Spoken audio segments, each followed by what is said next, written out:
Terima kasih terlebih khususnya hari ini Tuhan, di mana satu kebersamaan untuk merayakan Tuhan kemenangan bagi setiap kami di tengah kota bangsa kami ini. Biarlah kiranya tercipta kedamaian, ketenangan atas kota bangsa kami ini, sebab ada Kristus, bahkan ada setiap kami anak-anak Tuhan yang boleh Tuhan pakai menjadi alat perpanjangan tangan Tuhan di akhir zaman, di era Pentakosta ketiga. Tuhan akan pakai jiwa-jiwa, Tuhan akan pakai kami umat-Mu Tuhan untuk menjadi alat memenuhi jiwa-jiwa. Terima kasih Bapak, kami serahkan hidup kami ke dalam tangan-Mu pagi ini dan seterusnya, ada di dalam genggaman tangan yang perkasa yang luar biasa, Yesus Kristus Tuhan dan Juru Selamat kami yang hidup. Mari kita yang telah berkati sama-sama kita katakan amin, amin, amin. Berikan tepuk tangan bagi Tuhan Yesus. Kita percaya kita adalah lebih dari pemenang. Kita mendapatkan sukacita yang baru dari Tuhan. Amin. Kita mau bersorak-sorak bagi Tuhan. Kita mau merayakan kemenangan Tuhan.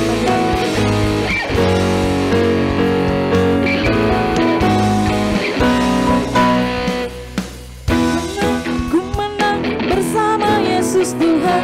Ku menang di dalam peperangan. Ku menang atas segala setan. Haleluya, haleluya. Ku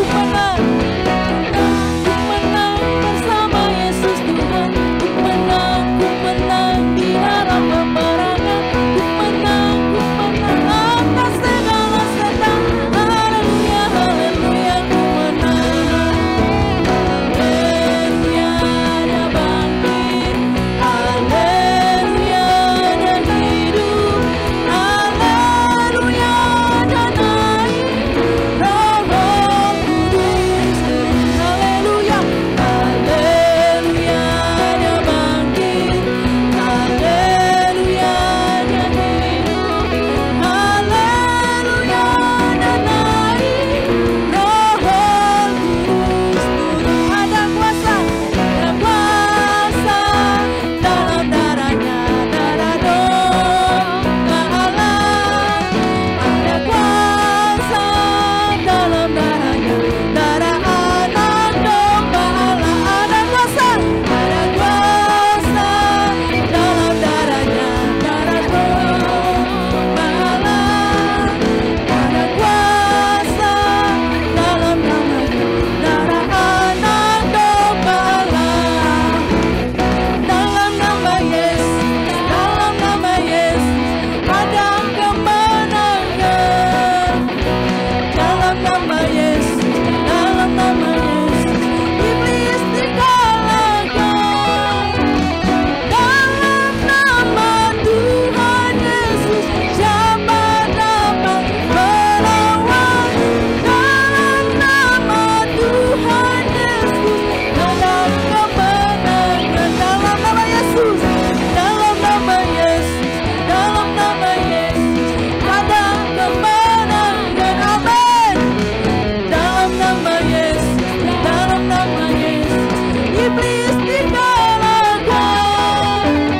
Dalam nama Tuhan Yesus, siapa dapat melawan? Dalam nama Tuhan Yesus, ada kemenangan. Ku menang bersama Yesus Tuhan. Ku menang di dalam peperangan. Ku menang atas segala setan. Haleluya, haleluya, ku menang. Haleluya, haleluya, ku menang. Haleluya, haleluya, ku menang. Sorakan haleluya. Puji nama Tuhan. Sebentar kita akan mendengarkan firman Tuhan pada hari ini. Kita siapkan hati kita. Kami tinggikan Tuhan pada pagi hari ini.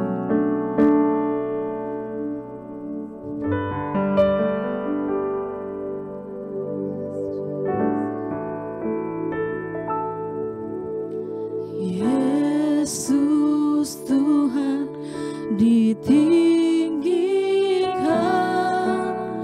atas segala Allah, dimuliakan, dimuliakan.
Shalom semuanya. Alkitab berkata, Yesus mati karena dosa-dosa kita. Dia dikuburkan, tetapi pada hari yang ketiga dia dibangkitkan. Setelah Tuhan Yesus bangkit, selama 40 hari Tuhan Yesus menampakkan diri kepada lebih dari 500 murid-muridnya untuk membuktikan bahwa dia hidup. Setelah memberikan pesan terakhir, maka dengan disaksikan murid-muridnya, Tuhan Yesus terangkat ke sorga. Saya percaya kalau kita berada di sana waktu itu, kita pasti akan sama dengan murid-murid Tuhan Yesus yang melihat bahwa Tuhan Yesus bertambah tinggi. Ketika mereka melihat ke bawah, ternyata kaki Tuhan Yesus sudah tidak menyentuh tanah lagi. Perlahan tapi pasti, Tuhan Yesus terangkat ke sorga. Makin lama makin kecil, sampai ada awan yang menutupi dan hilang dari pandangan mata. Sementara mereka terheran-heran melihat ke langit, maka ada 2 orang yang berpakaian putih di dekat mereka yang berkata, "Hai orang-orang Galilea, mengapakah kamu berdiri melihat ke langit? Yesus ini yang terangkat ke sorga meninggalkan kamu akan datang kembali dengan cara yang sama seperti kamu melihat dia naik ke sorga." Dari ayat ini saya percaya kalau yang melihat Tuhan Yesus naik ke sorga adalah murid-murid Tuhan Yesus, maka yang akan melihat Tuhan Yesus turun dari sorga menjemput gerejanya adalah murid-murid Tuhan Yesus. Tuhan Yesus berkata dalam Yohanes 14 ayat 1-3, "Janganlah gelisah hatimu. Percayalah kepada Allah. Percayalah juga kepadaku. Di rumah Bapa-Ku banyak tempat tinggal. Jika tidak demikian, tentu aku mengatakannya kepadamu. Sebab aku pergi ke situ untuk menyediakan tempat bagimu. Dan apabila aku telah pergi ke situ dan telah menyediakan tempat bagimu, aku akan datang kembali dan membawa kamu ke tempatku, supaya di tempat di mana aku berada, kamu pun berada." Pesan Tuhan Yesus ini ditujukan untuk murid-muridnya. Karena itu, kalau kita mau ikut dalam pengangkatan, maka kita harus menjadi murid Tuhan Yesus. Murid Tuhan Yesus adalah kita-kita yang hidupnya sama seperti Kristus telah hidup. Karena kita hidup sama seperti Kristus telah hidup, maka kita akan menjadi serupa dengan gambarnya. Roma 8 ayat 29 berkata, "Sebab mereka yang dipilihnya dari semula, mereka juga ditentukannya dari semula untuk menjadi serupa dengan gambaran anaknya, supaya ia, anaknya itu, menjadi yang sulung di antara banyak saudara." Jadi goal kita sebagai orang percaya adalah menjadi serupa dengan gambar Yesus. Memasuki tahun 2021, Tuhan memberikan tema bahwa tahun 2021 adalah tahun integritas. Kita harus menjadi orang yang berintegritas, yang artinya kita berbicara dan melakukan apa yang kita percayai sesuai dengan kebenaran firman Allah. Jadi, kita harus hidup dengan jujur dan tulus di hadapan Tuhan. Sebagai panutan untuk menjadi orang yang berintegritas adalah Tuhan Yesus sendiri. Sebab Tuhan Yesus adalah the man of integrity. Menjadi murid Tuhan Yesus adalah menjadi orang yang berintegritas. Tuhan Yesus sangat menekankan agar kita menjadi orang yang berintegritas, karena kedatangannya sudah sangat-sangat dekat.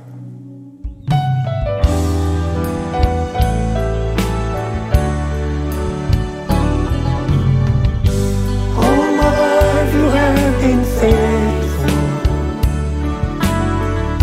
and all my life you have been so good. With every breath that I am able, I will sing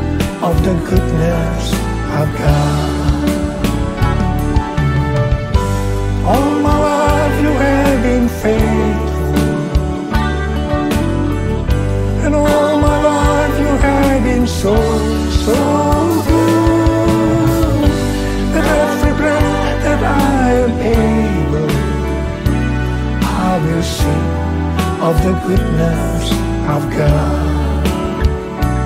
I will sing of the goodness of God. I will sing of the goodness of God.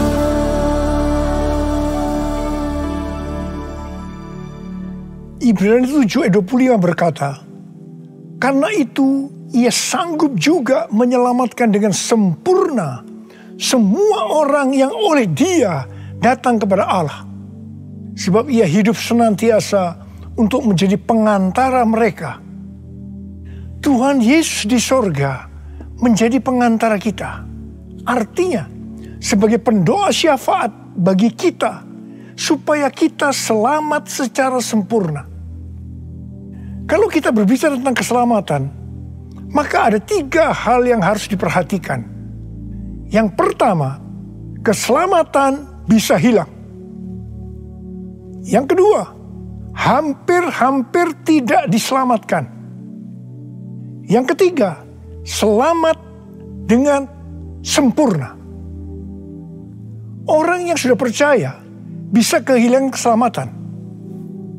Matius 7 ayat 21 sampai dengan 23 berkata, bukan setiap orang yang berseru kepadaku, Tuhan, Tuhan, akan masuk ke dalam kerajaan sorga, melainkan dia yang melakukan kehendak Bapakku yang di sorga. Pada hari terakhir, banyak orang akan berseru kepadaku, Tuhan, Tuhan, bukankah kami bernubuat demi namamu, dan mengusir setan demi namamu, dan mengadakan banyak mujizat demi namamu juga? Pada waktu itulah aku akan berterus terang kepada mereka dan berkata, aku tidak pernah mengenal kamu. Enyahlah daripadaku, kamu sekalian pembuat kejahatan. Ini merupakan peringatan bagi hamba-hamba Tuhan yang sedang dipakai oleh Tuhan, agar pelayanan yang diberikan oleh Tuhan itu semata-mata hanya untuk menyatakan kemuliaannya, bukan untuk kemuliaan diri sendiri, bukan untuk mencari keuntungan pribadi, bukan untuk popularitas, di mana ini semua bisa mengakibatkan hilangnya keselamatan. Contoh seorang murid yang kehilangan keselamatan adalah Yudas. Yudas mengikut Yesus begitu lama, bahkan dicatat dalam Lukas 9 ayat 1 sampai dengan 6, ia bersama murid-muridnya yang lain pernah melakukan berbagai mujizat dan pelayanan kesembuhan. Namun, ia akhirnya memilih meninggalkan Tuhan. Maka hilanglah keselamatannya. Mengenai hampir-hampir tidak diselamatkan, 1 Korintus 3 ayat 10 sampai dengan 15 berkata, bahwa kita membangun hidup kita ini dengan dasar Yesus Kristus. Pertanyaannya, bahan apa yang kita gunakan untuk membangun kehidupan kita ini? Apakah dengan bahan emas, perak, batu permata, ataukah dengan bahan kayu, rumput kering, atau jerami? Semua ini akan nampak pada hari Tuhan saat pekerjaan kita diuji dengan api. Jika pekerjaan kita tahan uji, artinya tidak terbakar karena terbuat dari bahan emas, perak, dan batu permata, maka kita akan mendapat upah. Tetapi sebaliknya, kalau pekerjaannya itu terbakar karena bahan yang digunakan adalah kayu, rumput kering, atau jerami, maka akan menderita kerugian. Selamat sih selamat, tetapi seperti keluar dari dalam api. Artinya, hampir-hampir tidak diselamatkan. Hampir-hampir tidak diselamatkan dapat diartikan, yang pertama, kehilangan upah atau pahala. Yang kedua, kedudukan yang rendah di sorga. Yang ketiga, kehilangan kesempatan pelayanan dan kekuasaan di sorga. Dan yang keempat, kehilangan kemuliaan dan kehormatan di hadapan Allah. Mari, saya akan mengajak saudara untuk memperhatikan dengan serius pekerjaan pelayanan kita. Terutama juga termasuk kualitas kehidupan. Jangan menjadi orang Kristen yang acuh tak acuh. agar kita mendapatkan upah di sorga. Tuhan Yesus berada di sorga untuk mendoakan kita agar mendapat keselamatan yang sempurna. Bukan untuk kehilangan keselamatan. Atau bukan hampir-hampir tidak diselamatkan. Supaya doa Tuhan Yesus ini terjadi, maka sesuai dengan 2 Petrus 1 ayat 5-11 dikatakan bahwa kita harus berusaha dengan sungguh-sungguh.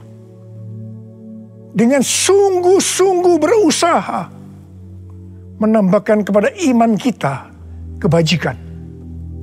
Artinya berbuat baik. Kemudian tambahkan lagi pengetahuan. Kemudian tambahkan lagi penguasaan diri. Tambahkan lagi ketekunan. Tambahkan lagi kesalehan yang artinya hidup kudus. Tambahkan lagi kasih akan saudara-saudara seiman. Dan tambahkan lagi kasih akan semua orang. Kalau kita melakukan ini semua dengan sungguh-sungguh, maka kita akan lebih mengenal Tuhan Yesus Kristus. Dan kita tidak akan pernah tersandung. Dengan demikian, kita akan dikaruniakan hak penuh untuk memasuki kerajaan kekal, yaitu kerajaan Tuhan dan Juru Selamat kita, Yesus Kristus. Artinya, kita mendapatkan keselamatan yang sempurna. Haleluya! Oh, haleluya! Oh, haleluya! Haleluya! Haleluya! Oh, haleluya! Oh, haleluya! Haleluya! Haleluya! Pesan yang terakhir dari Tuhan Yesus untuk murid-muridnya terdapat dalam Kisah Para Rasul 1 ayat 8 yang berkata, "Tetapi kamu akan menerima kuasa kalau Roh Kudus turun ke atas kamu, dan kamu akan menjadi saksiku di Yerusalem dan di seluruh Yudea dan Samaria dan sampai ke ujung bumi." Setelah memberikan pesan yang terakhir itu, Tuhan Yesus naik ke sorga. Setelah itu apa yang dilakukan oleh murid-muridnya? Mereka pergi ke Yerusalem dan berkumpul di ruang atas atau kamar loteng. Mereka melakukan ini karena Tuhan Yesus yang menyuruh mereka agar tidak meninggalkan kota Yerusalem, karena mereka akan diperlengkapi dengan kekuasaan dari tempat tinggi.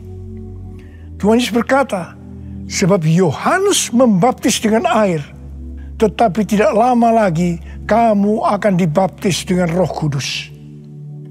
Murid-murid yang berkumpul berjumlah sekitar 120 orang.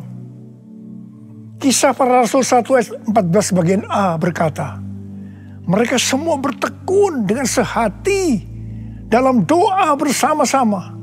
Yang artinya mereka berdoa, memuji dan menyembah Tuhan dalam unity siang dan malam. Ini adalah prinsip restorasi Pondok Daud.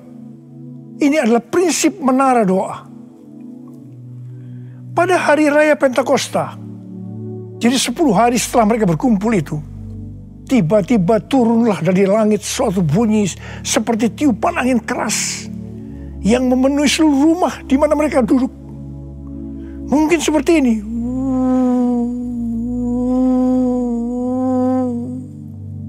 Dan tampaklah kepada mereka lidah-lidah seperti nyala api yang bertebaran dan hinggap pada mereka masing-masing. Maka penuhlah mereka dengan Roh Kudus. Lalu mereka mulai berkata-kata dalam bahasa-bahasa lain, seperti yang diberikan oleh Roh itu kepada mereka untuk mengatakannya. Itu adalah bahasa Roh. Orang yang dibaptis dengan Roh Kudus atau dipenuhi Roh Kudus, tanda awalnya adalah berbahasa Roh. Setelah itu murid-murid Tuhan Yesus dipakai secara luar biasa untuk melakukan amanat agung. Tanda dan mujizat menyertai pelayanan mereka. peristiwa ini disebutkan sebagai Pentakosta yang pertama.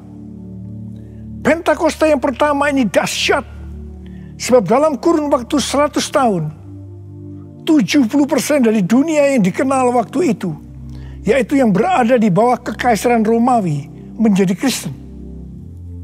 Pertanyaannya, apakah amanat agung sudah selesai? Jawabannya, belum. Karena itu pada tahun 1906, kembali Roh Kudus dicurahkan di Azusa Street, yang disebutkan sebagai Pentakosta yang kedua. Ciri-ciri yang menonjol dalam Pentakosta yang kedua ini adalah penekanan dalam hal berbahasa roh dan pelayanan mujizat dan kesembuhan. Meskipun seluruh karunia roh juga dicurahkan dengan limpahnya. Pentakosta kedua ini dahsyat. Sebab menurut Gordon Conwell Theological Seminary, bahwa 77,9% dari kekristenan yang ada pada saat ini dimulai dari awal abad ke-20. Ini berarti dimulai dari era peristiwa pencurahan Roh Kudus di Azusa Street atau Pentakosta yang kedua. Pertanyaannya, apakah amanat agung sudah selesai? Jawabannya, belum. Hari-hari ini pencurahan Roh Kudus yang jauh lebih dahsyat dibanding dengan Azusa Street sedang terjadi. Ini disebutkan sebagai Pentakosta yang ketiga. Seperti yang terjadi pada Pentakosta pertama dan Pentakosta yang kedua. Maka berbahasa roh dan pelayanan kesembuhan juga terlihat begitu intens. Saya percaya dengan Pentakosta ketiga ini, amanat agung Tuhan Yesus akan selesai. Dan Tuhan Yesus akan datang kembali.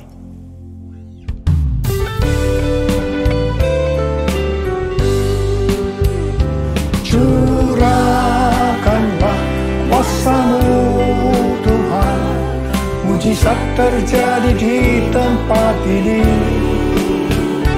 Curahkanlah kuasa-Mu Tuhan, mujizat terjadi sekarang ini. Curahkanlah kuasa-Mu Tuhan, mujizat terjadi di tempat ini. Curahkanlah kuasa-Mu Tuhan, mujizat terjadi sekarang ini. Mujizat terjadi sekarang ini. Mujizat terjadi sekarang ini. Rasul Paulus berkata dalam 1 Korintus 14 ayat 5 bagian A, "Aku suka supaya kamu semua berkata-kata dengan bahasa roh." Selain itu dalam 1 Korintus 14 ayat 18, Rasul Paulus juga berkata, "Aku mengucap syukur kepada Allah bahwa aku berkata-kata dalam bahasa roh lebih daripada kamu semua." Saya sangat mengaminkan apa yang dikatakan oleh Rasul Paulus ini. Dan saya juga berdoa agar apa yang dikatakan oleh Rasul Paulus ini juga terjadi pada kita. Yang percaya katakan amin. Apa yang terjadi kalau kita berbahasa roh? Yang pertama, kita akan lebih berani bersaksi tentang Yesus. Kita ingat Petrus, di mana sebelum dia dibaptis dengan Roh Kudus, dengan tanda awal berbahasa roh, dia pernah menyangkal Yesus sebanyak 3 kali sebelum ayam berkokok. Setelah berbahasa roh, dia berani bersaksi tentang Tuhan Yesus, tidak peduli disesah dan dipenjarakan. Yang kedua, kalau kita berbahasa roh, maka sesuai dengan 1 Korintus 14 ayat 4 dikatakan, siapa yang berkata-kata dalam bahasa roh, dia membangun dirinya sendiri. Yang artinya, kalau kita berbahasa roh, kita membangun iman kita. Yang ketiga, kalau kita berbahasa roh, kita akan lebih merasakan hadiratnya. Dan lebih intim dengan dia. Karena ketika kita berbahasa roh, kita berkata-kata kepada Allah, bukan kepada manusia. Yang keempat, kalau kita berbahasa roh, kita akan bisa berdoa lebih lama lagi. Dan yang kelima, sesuai dengan 1 Korintus 14 ayat 14 dan 15 yang berkata, sebab jika aku berdoa dengan bahasa roh, maka rohkulah yang berdoa. Tetapi akal budiku tidak turut berdoa. Jadi apakah yang harus kubuat? Aku akan berdoa dengan rohku. Tetapi aku akan berdoa juga dengan akal budiku. Aku akan menyanyi dan memuji dengan rohku. Tetapi aku akan menyanyi dan memuji juga dengan akal budiku. Mari, bagi yang mau melakukan kata bersama saya, amin. Datanglah sekarang, penuhi kami dengan kuasa-Mu. Urapi kami sekarang ini dengan api Roh-Mu. Roh Kudus, ini hamba-Mu. Roh Kudus, penuhi hamba-Mu. Saya berdoa buat saudara. Ada berapa banyak di antara saudara yang rindu untuk dipenuhi dengan Roh Kudus hari ini? Ada berapa banyak yang rindu untuk dibaptis dengan Roh Kudus, dengan tanda awal berbahasa roh? Saya boleh angkat tangan. Katakan bersama saya sekali lagi. Anointing, fall on me. Anointing, fall on me. Let the power of the Holy Spirit fall on me. Anointing, fall on me. Angkat tangan saudara. Urabasyaralakana matakarabayara balabalabala. Curahkan Tuhan Roh-Mu Tuhan, curahkan Roh-Mu ya Tuhan. Penuhi kami semua dengan Roh-Mu ya Tuhan. Baptis anak-anak-Mu dengan Roh-Mu, dengan tanda awal berbahasa roh. Terima. Ora la masyikara la bala. Ora la mulai berbahasa roh. Serius mulai dapat berbahasa roh. Ora la bala. Ora la bala. Oh dia la bala. Ora la bala. Anointing, fall on me. Anointing, fall on me. Let the power of the Holy Spirit fall on me. Anointing, fall on me. Oh, terima kasih Tuhan. Terima kasih ya Tuhan, terima kasih ya Tuhan, terima kasih. Oh, terima kasih ya Tuhan, terima kasih ya Tuhan. Oh, terima kasih. Oh, terima kasih. Oh, terima kasih Abba. Terima kasih Abba. Engkau sudah memenuhi anak-anak-Mu dengan Roh-Mu. Engkau membaptis mereka dengan Roh Kudus. Mereka dengan tanda awal berbahasa roh. Oh ya Tuhan, terima kasih buat kebaikan Tuhan. Terima kasih. Pakai kami semua menjadi alat untuk menyelesaikan amanat agung Tuhan Yesus. Pakai Tuhan, pakai kami semua. Terima kasih. Dalam nama Yesus. Amin. Mari saudara-saudara, kita akan masuk dalam perjamuan kudus. Kita akan mengingat ayat ini. Sebab setiap kali kamu makan roti ini dan minum cawan ini, kamu memberitakan kematian Tuhan sampai Ia datang. Perjamuan kudus adalah perjamuan Tuhan Yesus sendiri.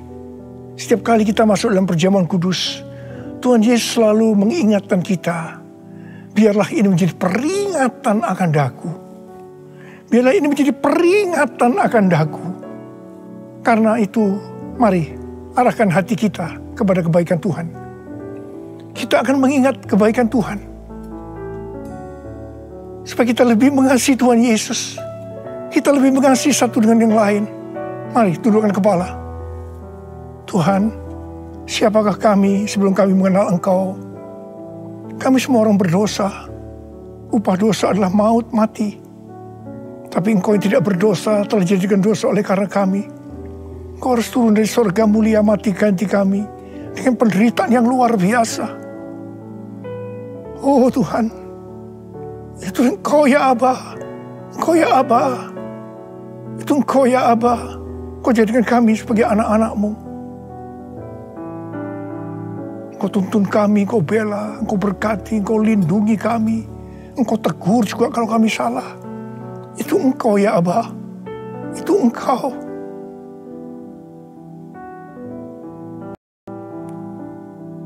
Tuhan akan memberkati saudara dan saya melalui perjamuan kudus ini. Tapi Tuhan mau kita makan dan minum dengan cara yang benar. Karena itu masing-masing sekarang berdoa. Introspeksi. Lihat keadaan diri masing-masing. Jangan menyimpan dosa. Kalau ada dosa yang selama ini belum diselesaikan, mari sebelum kita masuk makan dan minum perjamuan kudus, minta ampun. Minta ampun. Minta ampun. Ampuni saya Tuhan. Katakan ampuni saya Tuhan. Ampuni. Ampuni saya. Ampuni. Ya Tuhan, Kau lihat anak-anak-Mu Tuhan. Mereka sedang menyelesaikan dengan Engkau. Mereka sedang minta ampun. Ampuni mereka ya Aba. Ampuni mereka.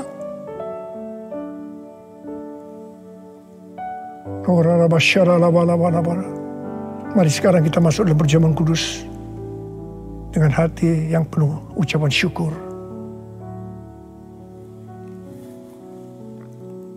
Sekarang mari angkat roti di tangan kanan kita tinggi-tinggi. Sebab apa yang telah kuteruskan kepadamu telah aku terima dari Tuhan.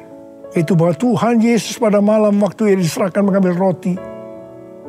Dan sesudah itu ia mengucap syukur atasnya. Ia memecah-mecahkan dan berkata, inilah tubuhku yang diserahkan bagi kamu. Perbuatlah ini menjadi peringatan akan aku. Saudara dikasih Tuhan, bukankah roti yang kita pecah-pecahkan ini adalah persekutuan kita dengan tubuh Kristus? Mari kita makan dalam nama Yesus.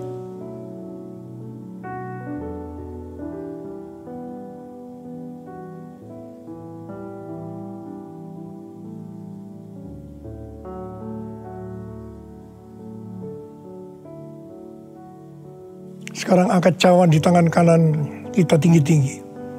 Demikian juga yang mengambil cawan sudah makan lalu berkata, cawan ini adalah perjanjian baru yang dimeteraikan oleh darahku. Perbuatlah ini setiap kali kamu meminumnya menjadi peringatan akan aku. Selain dikasih Tuhan, bukankah cawan pengucapan syukur yang atasnya kita ucapkan syukur adalah persekutuan kita dengan darah Yesus? Mari kita minum dalam nama Yesus.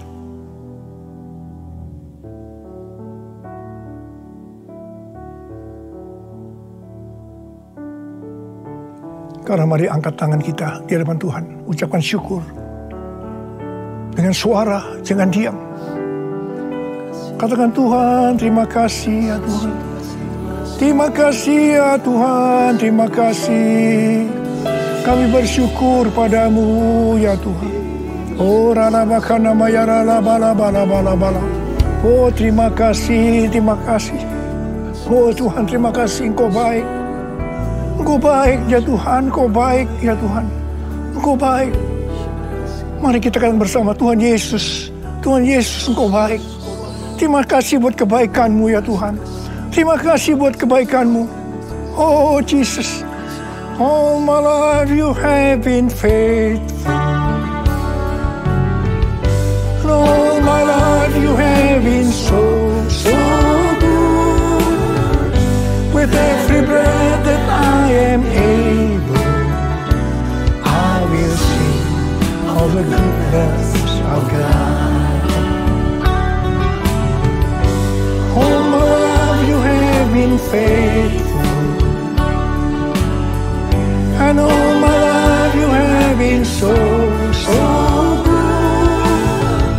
With every breath that I am able, I will sing of the goodness of God. I will sing of the goodness of God. I will sing of the goodness of God.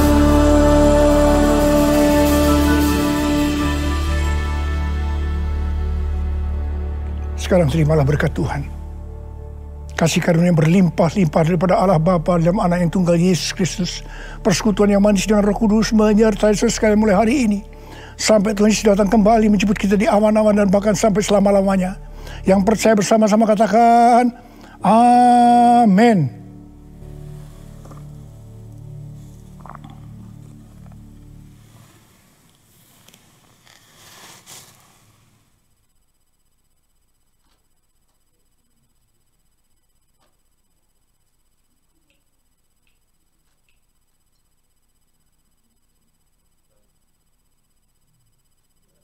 Tuhan.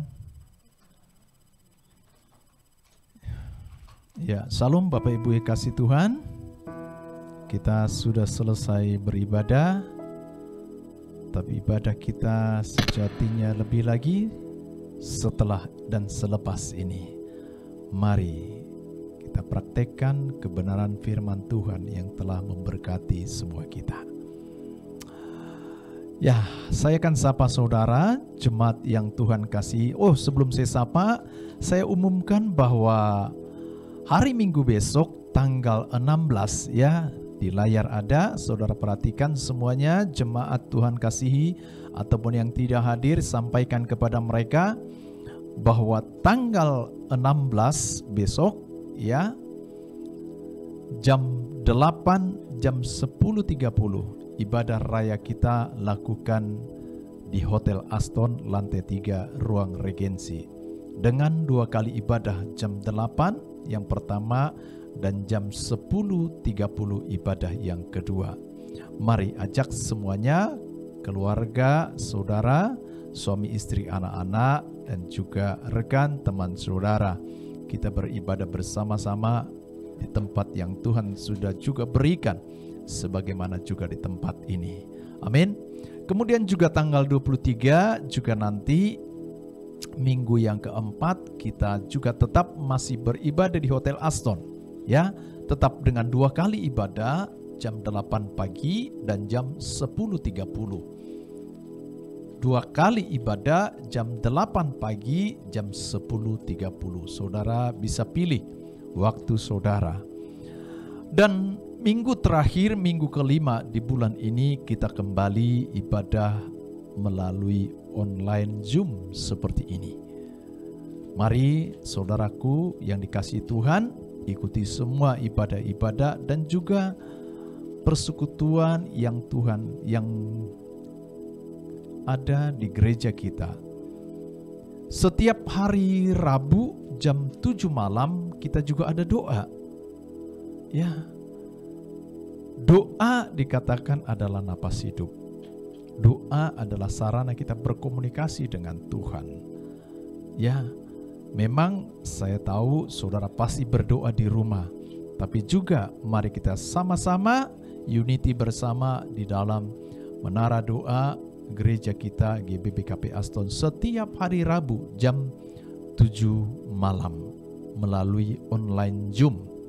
Kemudian juga ada call di wilayah masing-masing, baik hari Kamis dan hari Jumat, dan call sekolah minggu pada hari Sabtu jam 5 sore. Sabtu pagi kita juga setiap hari Sabtu pagi kita ada juga doa fajar.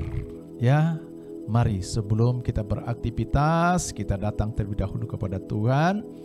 Meskipun melalui online Zoom seperti ini, tapi saya percaya itu pasti akan berdampak dalam kehidupan setiap kita. Hari-hari ini kita butuh untuk kita banyak berdoa. Bukankah waktu kita sekarang ini justru lebih banyak kita di rumah, justru lebih banyak kita duduk, Nah, mari ikuti, karena sekarang kan terjadi pembatasan. Sekarang hari libur ya, dan libur lebaran biasanya pasti sudah pada pergi untuk berlibur, tapi sekarang tidak bisa kemana-mana ya, karena segala sesuatu pergerakan kita dibatasi dalam rangka juga untuk membantu usaha pemerintah dalam rangka menentaskan ya, menghilangkan yang namanya virus corona melalui doa-doa yang kita naikkan dan juga ketaatan kita untuk tetap melakukan protokol kesehatan dan himbauan ujaran yang sudah pemerintah lakukan, agar supaya di masa libur lebaran ini kita tidak pergi kemana-mana, tapi kita ada di rumah bersama dengan keluarga. Tuhan Yesus memberkati kita semuanya. Saya akan sapa saudara.